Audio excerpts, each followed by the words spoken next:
Assalamualaikum warahmatullahi wabarakatuh. Alhamdulillahirabbil alamin.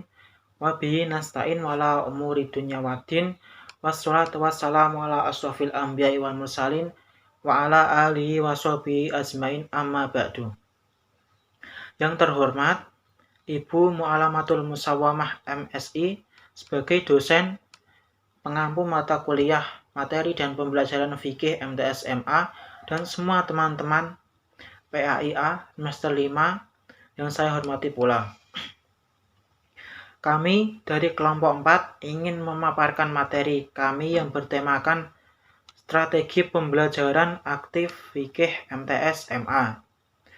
Sebelumnya, saya akan memperkenalkan anggota dari kelompok 4. Yang pertama, Saudari Lia Iklima Maulida dengan NIM belakang 006.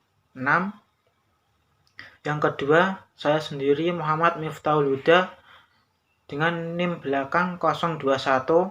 Yang ketiga, Saudara Ahmad Burhanuddin Akbar dengan NIM belakang 035. Yang keempat, Saudari Anik Sri Widayati dengan NIM belakang 036. Pemateri pertama saya akan sampaikan sendiri terkait dengan ciri-ciri strategi pembelajaran aktif. Sebelum ke ciri-ciri strategi pembelajaran aktif, saya akan menyampaikan terkait pengertian strategi pembelajaran aktif. Strategi pembelajaran aktif adalah salah satu strategi yang digunakan untuk mengoptimalkan proses pembelajaran yang senantiasa memposisikan guru sebagai orang yang menciptakan suasana belajar yang kondusif atau guru sebagai fasilitator dalam proses belajar mengajar. Sementara peserta didik di sini harus aktif, inovatif, dan memanfaatkan lingkungan sebagai sumber belajar yang kreatif, efektif, dan menarik. Selanjutnya yaitu mengenai ciri-ciri strategi pembelajaran aktif, terdapat 9 ciri-ciri. Yang pertama, pendidik tidak mendominasi pembicaraan tetapi lebih banyak memberikan rangsangan berpikir kepada peserta didik dalam memecahkan masalah. Yang kedua, pendidik menyempatkan diri sebagai pembimbing semua peserta didik yang memerlukan bantuan. Yang ketiga, situasi dan kondisi kelas tidak kaku, terikat dengan susunan yang mati, tapi sewaktu-waktu bisa diubah sesuai dengan kebutuhan peserta didik. Keempat, belajar tidak hanya dilihat dan diukur dari segi hasil yang dicapai oleh peserta didik, tapi juga dilihat dan diukur dari segi proses belajar yang dilakukan peserta didik. Yang kelima, situasi kelas menantang peserta didik melakukan kegiatan belajar secara bebas namun terkendali. Yang keenam, pendidik menyediakan dan mengusahakan sumber belajar bagi peserta didik, sumber tertulis, sumber manusia, dan lain-lainnya.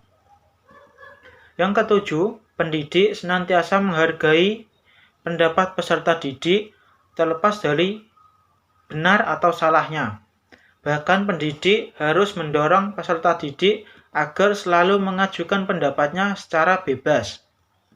Yang kedelapan, yaitu adanya keberanian dari peserta didik dalam mengajukan pendapatnya melalui pertanyaan maupun pernyataan sesuai gagasan.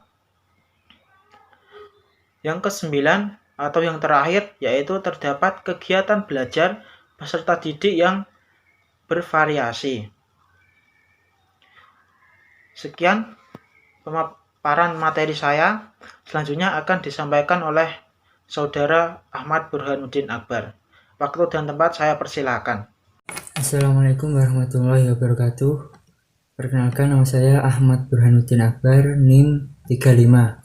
Di sini saya akan melanjutkan materi yang sudah dijelaskan oleh materi sebelumnya. Saya di sini akan menjelaskan kelebihan dan kekurangan dari strategi pembelajaran aktif yang sudah dijelaskan oleh pemateri sebelumnya, yaitu kelebihannya yaitu 1. Meningkatkan keterlibatan aktif peserta didik. Yang kedua, meningkatkan gairah belajar di kelas. Ketiga, mengurangi ceramah guru. Yang keempat, melibatkan aktivitas berpikir tingkat tinggi. 5. Meningkatkan rasa memiliki proses pembelajaran. Yang keenam, meningkatkan ingatan peserta didik pada konsep yang dipelajari. Ketujuh, meningkatkan keterampilan peserta didik, diantaranya keterampilan berpikir, keterampilan memecahkan masalah, dan keterampilan komunikasi. Untuk kekurangannya yaitu 1. Tidak bisa mengontrol kelas. Yang kedua, peserta didik banyak yang tidak menyukai. 3. Peserta didik susah diajak bekerja sama dalam tim. Yang keempat, tidak bisa menyelesaikan silabus. 5. Peserta didik tidak melakukan apa yang diinginkan guru. Yang keenam, peserta didik terkesan ikut-ikutan dalam mengerjakan tugas. Selanjutnya, yaitu prinsip-prinsip strategi pembelajaran aktif. Yang dimaksud dengan prinsip-prinsip strategi pembelajaran aktif adalah tingkah laku yang mendasar yang dimiliki oleh siswa yang selalu mendapat dan menggambarkan keterlibatannya dalam proses belajar mengajar, baik keterlibatan mental, intelektual, maupun emosional, yang dalam banyak hal dapat diisyaratkan sebagai keterlibatan langsung dalam berbagai bentuk keaktifan fisik. Berikut adalah prinsip-prinsip strategi pembelajaran aktif hasil yang didapat oleh penulis dari beberapa referensi. Yang pertama yaitu prinsip perhatian dan motivasi. Yang kedua, prinsip respons yang dipelajari. Yang ketiga, prinsip pengulangan. Yang keempat, prinsip latar belakang. Yang kelima, prinsip hubungan sosial. Yang keenam, prinsip pemecahan masalah. Yang ketujuh, prinsip perbedaan individu.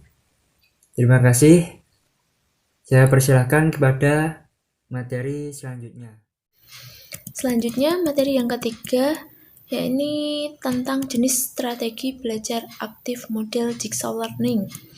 Jigsaw Learning merupakan model pembelajaran kooperatif yang dikembangkan oleh Elliot Aronson. Model pembelajaran ini didesain untuk meningkatkan rasa tanggung jawab siswa terhadap pembelajaran sendiri dan juga pembelajaran orang lain. Siswa tidak hanya mempelajari materi yang dipelajari, tetapi mereka juga harus siap memberikan materi dan mengajarkan materi tersebut kepada kelompoknya, sehingga baik kemampuan secara kognitif maupun sosial siswa sangat diperlukan. Model Jigsaw merupakan model pembelajaran kooperatif. Siswa belajar dalam kelompok kecil yang terdiri dari 4-5 orang dengan bekerja sama, dan setiap anggota bertanggung jawab untuk mempelajari masalah tertentu dari materi yang diberikan serta menyampaikan materi tersebut kepada kelompok lain. Dalam model Jigsaw ini terdapat 2 kelompok. Yang pertama yaitu kelompok ahli dan kelompok asal. Kelompok asal sendiri merupakan kelompok awal siswa terdiri atas beberapa kelompok ahli yang dibentuk dengan memperhatikan keragaman dan latar belakang. Sedangkan kelompok ahli yaitu siswa yang terdiri atas kelompok asal yang ditugaskan untuk mendalami topik tertentu untuk kemudian dijelaskan kepada anggota kelompoknya. Di sini, peran guru adalah memfasilitasi dan memotivasi para anggota ahli agar mudah untuk memahami materi yang diberikan. Sekian, terima kasih. Selanjutnya akan disampaikan oleh teman saya. Di sini saya akan menjelaskan langkah-langkah metode Jigsaw Learning. Langkah-langkah metode Jigsaw Learning yaitu terdiri dari tahap pendahuluan, tahap penugasan, tahap penularan, dan penutup. tahap pendahuluan terdiri dari yang pertama melakukan apersepsi, yang kedua guru menjelaskan pada peserta didik tentang metode pembelajaran yang dipakai dan menjelaskan manfaat metode tersebut. Yang ketiga, pembentukan kelompok. Yang keempat, untuk setiap kelompok terdiri dari 4-5 peserta didik dengan kemampuan yang heterogen. Yang kelima, pembagian materi atau soal pada setiap anggota kelompok. B. Tahap penugasan, yaitu yang pertama, peserta didik dengan materi atau soal yang sama bergabung dalam kelompok ahli dan berusaha menguasai materi sesuai dengan soal yang diterima. Yang kedua, guru memberikan bantuan kepada peserta didik. Yang C. Tahap penularan. Yang pertama, setiap peserta didik kembali ke kelompok asalnya. Yang kedua, tiap peserta didik dalam kelompok saling menularkan dan menerima materi dari peserta didik lainnya. Yang ketiga, terjadi proses diskusi antar peserta didik dalam kelompok asal. Yang keempat, dari proses diskusi, peserta didik memperoleh jawaban soal. Yang terakhir, yang D, yaitu penutup. Nah, yang pertama, guru bersama peserta didik menyimpulkan. Yang kedua, pelaksanaan kuis atau evaluasi. Selanjutnya, yakni tentang kelebihan dan kekurangan metode Jigsaw Learning. Kelebihan metode Jigsaw Learning sendiri yaitu yang pertama, mempermudah pekerjaan guru dalam mengajar, karena sudah ada kelompok ahli yang bertugas menjelaskan materi kepada rekan-rekannya. Yang kedua, pemerataan penguasaan materi dapat dicapai dalam waktu yang lebih singkat. Yang ketiga, metode pembelajaran ini dapat melatih siswa untuk lebih aktif dalam berbicara dan berpendapat. Yang kelemahannya atau kekurangan metode Jigsaw Learning yaitu yang pertama, prinsip utama pembelajaran ini adalah peer teaching atau pembelajaran oleh teman sendiri. Ini akan menjadi kendala karena perbedaan persepsi dalam memahami konsep yang akan didiskusikan bersama siswa lain. Yang kedua, apabila siswa tidak memiliki rasa percaya diri dalam berdiskusi menyampaikan materi kepada teman-temannya.